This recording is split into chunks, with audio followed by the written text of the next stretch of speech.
Hello and welcome to Apna show. Once again we are here with you to bring some exciting things with you and bring some new achievers and talk about their life story. Before we go to our section, before we go and talk to achiever, I would like to introduce you to my co-host today. Her name is Smita Agrawal. Smita is from Dedham, Mass, and she has been here for quite a time now. She is interested in media and arts, and today she is going to host our show with a prominent guest. So, Smita, what do you think about the fall season coming in and the festive season? Oh, I'm all excited about it.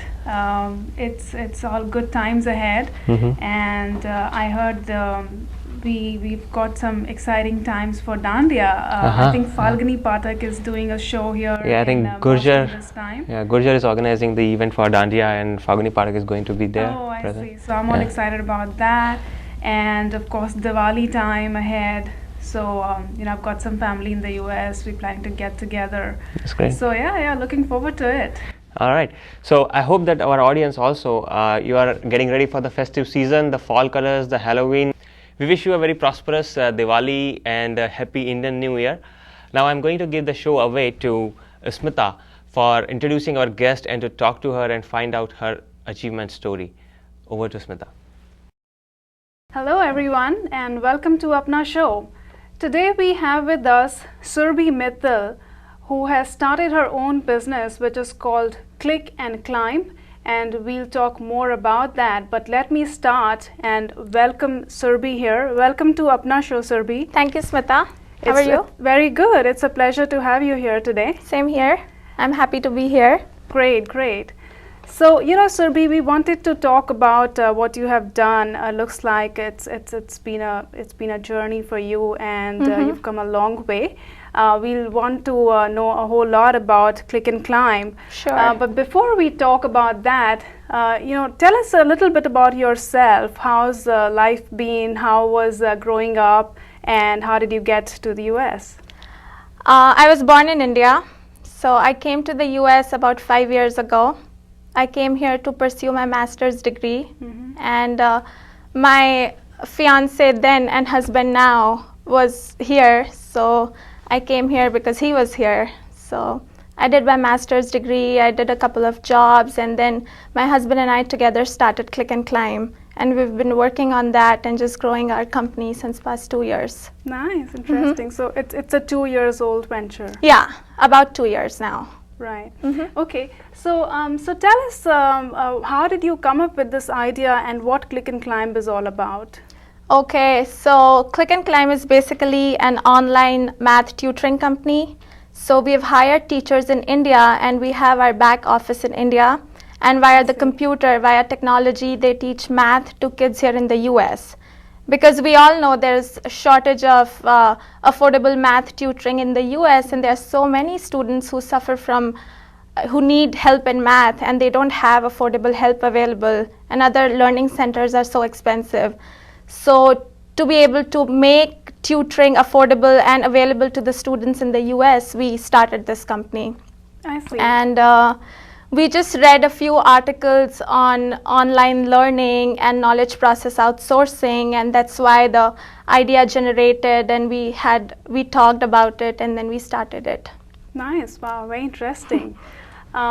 Pretty innovative as well, right? Yeah, that's true. And also when I was doing my master's degree, I had a very tough course on statistics. And I was so used to getting help back home because there were always tutors available. There are cousins, there are your family. And here I was stuck with this course, and I was, pretty much... That gave you the motivation. Right. So then I was talking to my husband, it would be so nice if I can get some help and if I had some tutor who could teach me. And then we just connected the dots, put 2 and 2 together, and then that's how the idea generated. Right. So our own problems generate the ideas. Exactly. Always. Right. Great. So do you target like a specific segment of students, a specific age group, or? Yeah, it's mostly students in grades 3rd to 12th, and also SAT. So that's the main target group. Okay. And we target kids who go to public school, private school, homeschooling children, so students across the board. Great. Nice. So So you started 2 years back, Mhm. and what is the kind of response you have seen? Have you seen it growing in the recent times, or did you have similar kind of response right when you started? You saw overwhelming response, and also how difficult or easy is it to get teachers back in India and train them and be able to get involved with your business? Okay, so to answer the first question, just like most small businesses, we did struggle a little bit in the beginning because we were just trying to understand the market and see what kind of help people need and what the whole online learning and online tutoring business is. But now we are growing, and the response has been excellent. Whatever students we have taught so far, they're really benefiting from the services, so it's very nice and it's growing. Good. And it is a challenge also to find good teachers in India, but we have a good academic team in place, and they are the ones who go ahead and hire teachers and train them, cultural training, a little bit of pronunciations and accent training, and then we train them thoroughly for about a month before we put them in front of any student. So that's Right. yeah. Okay, so it's all through your website, Click and Climb. Yes, Right, it's- and it's clickandclimb.com, I Yes, would imagine. yes. Right? CLICKANDCLIMB.com. Yes. All right. So is it only targeted for people in the US, for children in the US, or is it open for other locations as well? Right now, most of our customers are based in the US. There are a few who are based in Canada. I see. So right now it's mostly the Northeast, so US and Canada. Okay. And are your teachers scattered all over India, or they're again based? They are Yes. based where our tutoring center is. And that is? That is in Madhya Pradesh, Okay. Indore. Oh, nice. Yeah. Interesting. Is that where you are from, Surbi? Yes, I'm from Indore. Okay. And so did you move to the US just 2 years back, or it's No, been- I moved 5 years ago.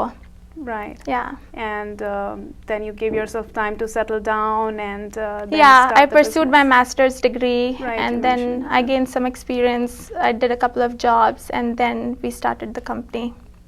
Great. Good. Okay, so so tell us a little bit about the challenges you faced. I know you talked about it, that the initial times were, of course, rougher than what Right. it is right now. But tell us specifically what kind of challenges you faced, or anything that you want our viewers to keep in mind if they want to start something similar. I mean, when you have your own business and when you have a small business, every single day you learn and you face challenges. One of the things that I think we faced was that we didn't plan our finances properly, because when you start a new business, there are two ways to go. Either you invest a lot of money from the get-go, and you have all your processes and everything in place, or you take it slow and you grow as your customer base increases and as your employees grow. So financial planning, I think, going back, I think we could have done a little bit better. But other than that, it's been good. I mean, every day has been a challenge, and it's been a lot of learning, but that's basically, I would say that a lot of planning is required. So if you have an idea, then it's one thing that it's in your mind, and it's another thing that you can put it on paper and have the same thing convey across the board to your entire team. So all of you are on the same page and all of you share the vision. So that's one thing. It's very important from the get-go that whatever vision you have in mind, you're able to share it and convey it to the team. So you're always on the same page. Otherwise, I may be thinking something, I may have some plans for the company, but my team in India may have some other plans. And another important thing is, since we are online and dealing with a team back in India and outsourcing, sometimes communication is also a challenge, because we work in different time zones and we communicate mostly online.